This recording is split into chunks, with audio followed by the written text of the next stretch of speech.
Ever found yourself scrambling to get back up after a diving save, feeling like it's taking forever? Yeah, it's a feeling every goalkeeper knows far too well. Today I'm breaking down the 2 most effective recovery techniques for goalkeepers and pinpointing exactly when you should be using them. And by the end of this video, you'll have a whole range of specialized drills that will get you back up on your feet faster than you can shout clean sheet. There are basically 2 ways we goalkeepers use to get back up on our feet after making a diving save. First, we have the kick push technique, and this is the most common technique between us goalkeepers, and for good reason as well. It's simple, quick and effective and gets you back up on your feet without much momentum. And then there's the spin technique. Not as commonly used, but in the right situations, it's a game changer. And it's perfect for those situations when you already have a lot of momentum generated from your dive, but more on that later. Each method shines in different scenarios, and mastering both means that you're ready no matter what the game throws at you. So let's break them down and see how they fit into your goalkeeping strategy. And let's start with the kick push technique. So imagine you just made a save, but there's only one problem. The ball is still in play and you are on the ground scrambling to get back up. And this can be very difficult when you have no momentum coming from your dive.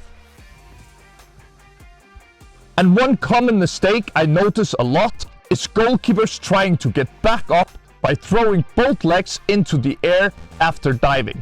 Sure, it may feel like you're building momentum, but you're actually slowing yourself down. So what you want to be doing instead is to kick back your leg to generate that momentum to get back on your feet as quickly as possible. Let me show you exactly what I mean. So if we simulate the same situation where we made a diving save, but for some reason we couldn't hold on to the ball and we give a rebound. Now we need to get back up for that rebound as fast as possible. Our problem is we don't have any momentum from our dive, so we need to generate it ourselves. You need to pull your heel to your behind, and then you kick yourself back to propel yourself up on one knee with the other foot flat on the ground behind you. Now, in this position, you're already halfway up. And if the ball is close enough and you don't have time, you can dive from one knee to make that save. But if you have the time and there's no immediate danger, just push off your foot, stand up, and you're back in your set position, ready for whatever comes next. So let me quickly show you what this looks like in real time. So I dive, I kick, and I'm already back on my feet. And if you're looking for a way to level up your goalkeeping faster than you ever thought possible without wasting your time on ineffective drills, then click the link in the description. I'll see you there, and let's get back to the video. And if you're new to the kick push technique, no worries, you can easily practice this on your own. You can start by lying on your side, then practice kicking yourself into a kneeling position, working on one side first and then the other till you get the hang of it. And when you're feeling confident using the technique on both sides, you can practice this technique to both sides more fluently, diving from side to side. And once you got that down, it's time to simulate a full dive. Simply dive, then use the kick push technique to get all the way back up on your feet into your set position. And to practice that explosive power to spring back up from your knees, try this drill sitting on both knees, then using your arms for momentum, propel yourself up into your set position. And if you want to take it up a notch, you can immediately transition into a low dive after standing up. And if leaping up feels like a tall order right now, no problem. Work up to it by standing on one foot at a time. It's all about progress, not perfection. Now I'd love to hear from you. How do you use the kick push technique in your game? Got any unique tips, special advice, or variations?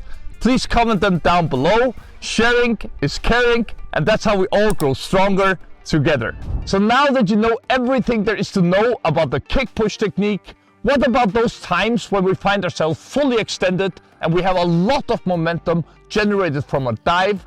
That's when our next technique comes into play, the spin technique. And unlike the kick push, the spin uses your body's natural momentum to get you back up in a flash. But if you use the spin in situations where you haven't generated enough momentum from your dive, it will only slow you down. This will be like trying to start a car in the third gear. You won't get very far very fast. So let me show you exactly what I mean. If we simulate the same situation from before, where we dive for the ball, but for some reason we can't hold on to it.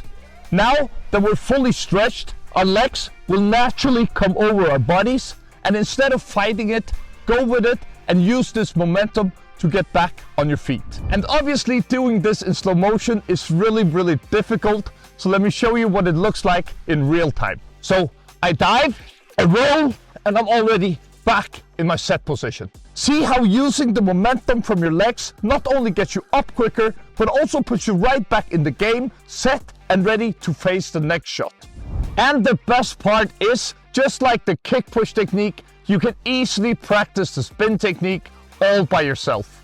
You can start with simple knee diving drills. These are great for practicing the technique and the smooth transition from your dive into a spin. And when you're feeling confident from your knees, you can add another ball to the mix, toss it up into the air, spin, and immediately dive for that high ball, aiming to catch it at its highest point. You can also place a ball on either side of you. The goal here is to save the first ball, spin, and immediately focus on the rebound. But mastering the spin is not only about momentum, it's also about core strength. So just like leg days, don't skip your ab workout.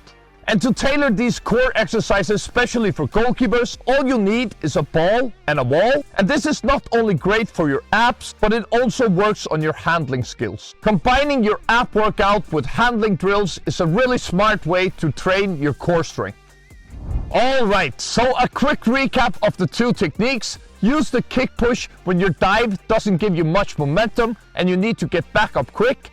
This is also the technique that you'll be using most of the time. And switch to the spin technique for those full stretch dives where your legs are naturally coming over your body, especially when you need to go in the opposite direction. And now that you know everything there is to know about getting up faster and more efficiently, why stop here? Dive into my next video where I teach you everything you need to know about a goalkeeper's footwork. This is Christian signing off from Ground Glory, and I'll see you in this video.